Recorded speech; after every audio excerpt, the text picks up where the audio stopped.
All right, so let's continue. Thank you for coming out. My name is Konstantin, and today I'll talk briefly about Jamstack at STRV. So what it is and which tools we use specifically. But first, I want to make sure that we all understand what Jamstack actually means. Because the first time I heard the term, and we all know that it stands for JavaScript API and markup, that doesn't really tell you anything because you can take any front-end application and they all will have these three components.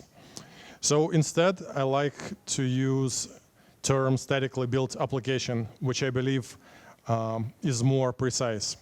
So to see what statically built applications are, let's compare them to our regular single-page applications and server-side rendered applications. So SPAs. When the browser asks for a resource, server always returns an empty page. And application gets generated client-side, and UI is built also on a client.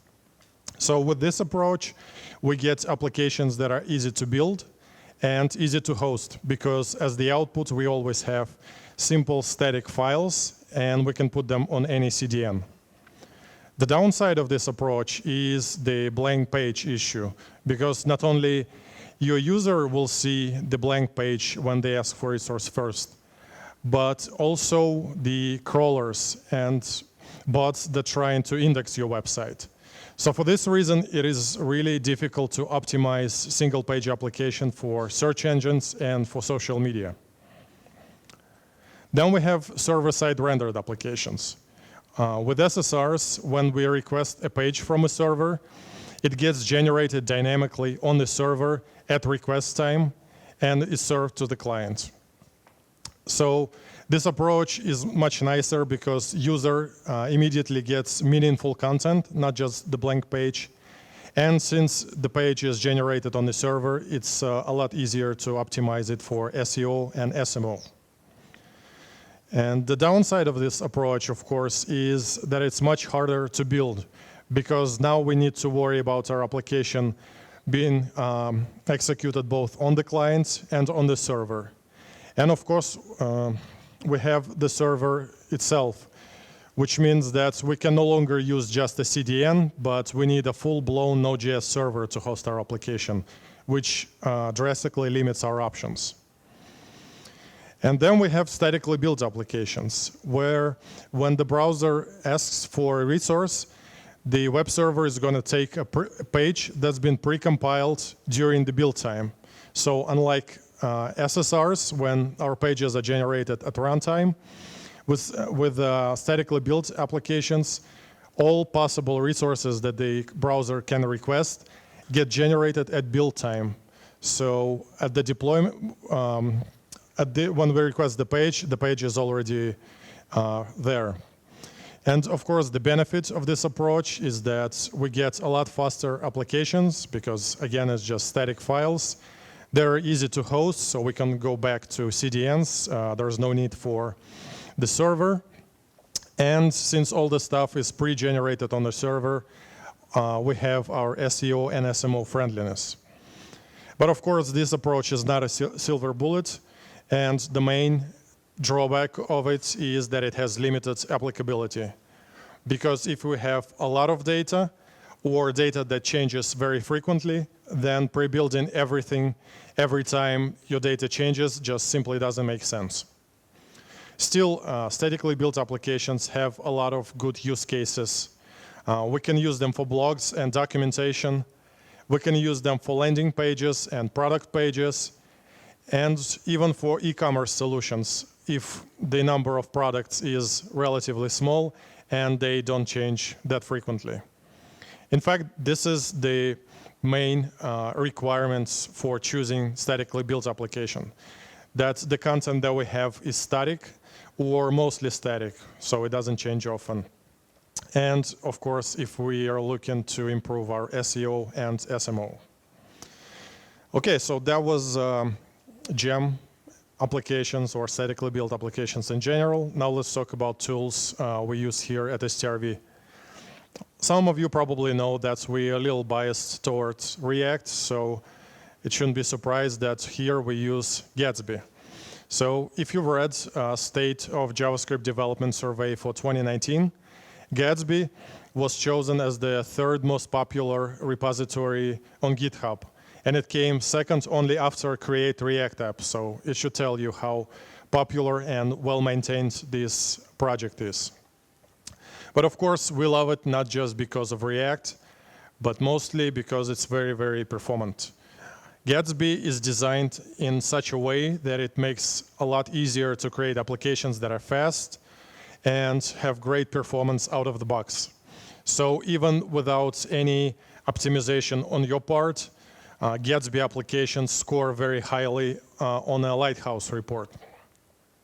We also get all PWA features out of the box. So Gatsby takes care of generating our service workers and manifest files.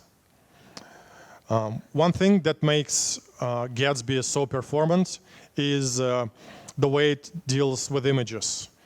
Optimizing images is a non-trivial and very challenging task.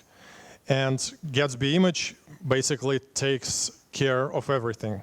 So it will serve the image in the best supported format, in the most optimal size and resolution based on the screen device.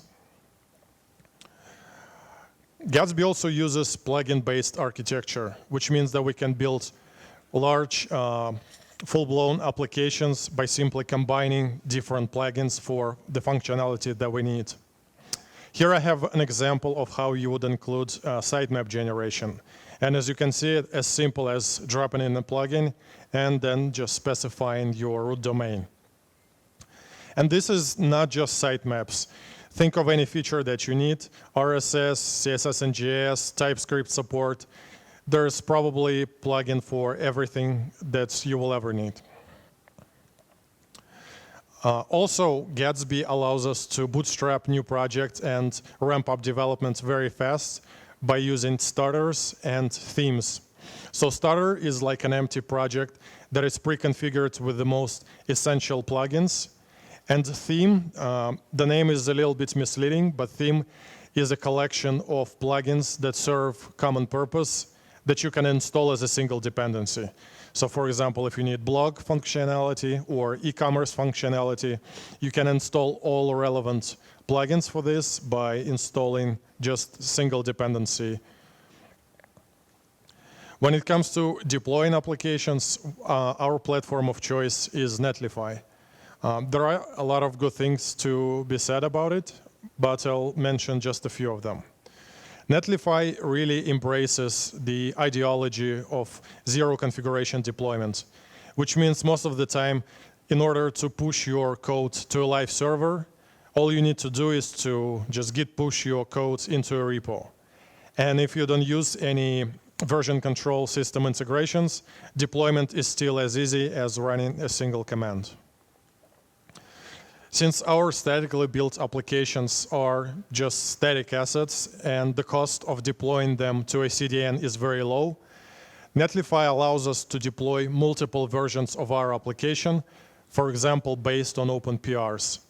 This is very handy because for any PR that you open, Netlify is going to deploy a live version based on this PR and give you a unique URL so that the person who reviews your PR or QAs your PR can quickly go there and confirm that the feature that you've been working on is implemented correctly or that a bug has been resolved.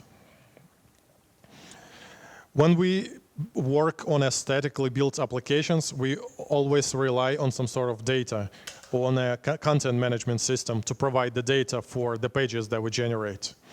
With Netlify, we can use a free and open source CMS from Netlify that is very functional out of the box with minimum configuration, and it's very customizable. So you can customize it to whatever degree you want.